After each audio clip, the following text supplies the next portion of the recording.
The San Diego Padres still believe they have a World Series caliber team despite a brutal late-season collapse that left them with yet another losing record. If the Padres do make it to the Fall Classic in the near future, it won't be manager Jayce Tingler who leads them there. The Padres fired Tingler on Wednesday, 3 days after they finished 79-83 and in third place in the NL West, 28 games behind San Francisco. General manager A.J. Preller said Tingler, who just a season ago was second in voting for NL Manager of the Year, would be given the opportunity to remain in the organization. Tingler's fate was sealed during a shocking freefall that saw the Padres go from a one-game lead for the NL second wildcard spot on September 9 to being eliminated from playoff contention with 7 games left. The Padres clinched their 10th losing record in 11 seasons. Tingler was 116-106 overall in 2 seasons. Preller said the Padres have embraced the high expectations fostered by their playoff run during the pandemic-shortened 2020 season, led by superstars Fernando Tatis Jr. and Manny Machado, and with Tingler as their rookie manager. Ultimately, I felt like this was a change we needed to make in order to get us on that big stage, Preller said after firing Tingler, his friend from their days together with the Texas Rangers organization. We feel like we have a talented roster and we have a team that should play into October. The decision today reflects that. In a statement, Tingler said, "While I'm profoundly disappointed that our season ended far too soon, I know this team has a very bright future ahead."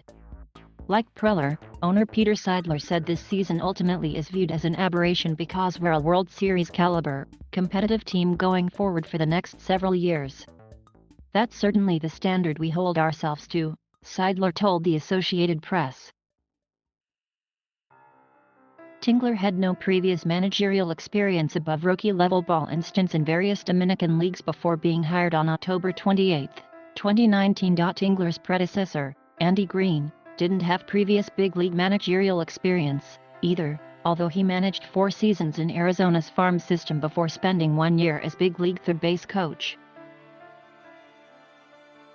"I trust AJ to get this thing right this time, but I'm not going to demand that it has to fit a checklist item," Seidler said.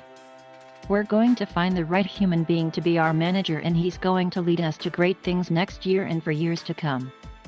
Tingler guided the Padres to a 37-23 record in 2020 in their first playoff appearance in 13 years. They beat the St. Louis Cardinals in a wild-card series before being swept in the division series by the eventual World Series champion Los Angeles Dodgers. With a payroll of $175 million, the Padres entered this season with World Series aspirations and played with swagger until a number of problems surfaced during the second half, on the field and in the clubhouse. Although Tatis remains one of the frontrunners for NL MVP, he was bothered by a recurring left shoulder injury and was even moved to the outfield for a time in an attempt to lessen his exposure to injury. The Padres failed to land a starting pitcher at the trade deadline and then saw their rotation decimated by injuries to Yu Darvish, Blake Snell, and Chris Paddock, with no depth available to fill in. There were reports that some players were unhappy that the Padres tried to trade first baseman Eric Hosmer at the deadline. Later, reports surfaced that some players had gone to Preller to voice their displeasure with the job Tingler was doing. In a stunning dugout dust-up on September 18, Machado cursed and yelled at Tatis and had to be separated by teammates and a coach. The spat came after Tatis struck out looking and then argued the call by umpire Phil Cousy. Tingler had been ejected when he came out to argue on Tatis' behalf and wasn't in the dugout when the superstars clashed. The Padres plunged to another losing record. "The failure starts with me. I'm going to look in the mirror and have an honest analysis of what went wrong and what needs to be changed," said Seidler, a third-generation member of the O'Malley family that used to own the Dodgers as an organization. "It's very clear to me everybody wasn't pulling on the same end of the rope this year and that's got to completely change," Seidler said. Asked if the clubhouse had become toxic, Seidler said, "It wasn't as professional as I would expect it to be." Back in February, after the Padres gave Tatis the longest contract in baseball history, a 14-year, $340 million deal, Seidler said ownership was committed to bringing a championship to a fan base that has seen more than its share of losing.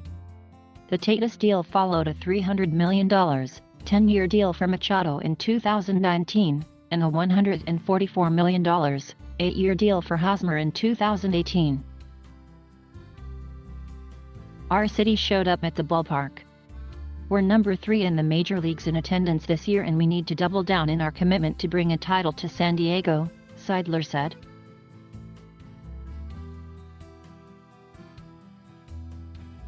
Thank you for watching. Please subscribe.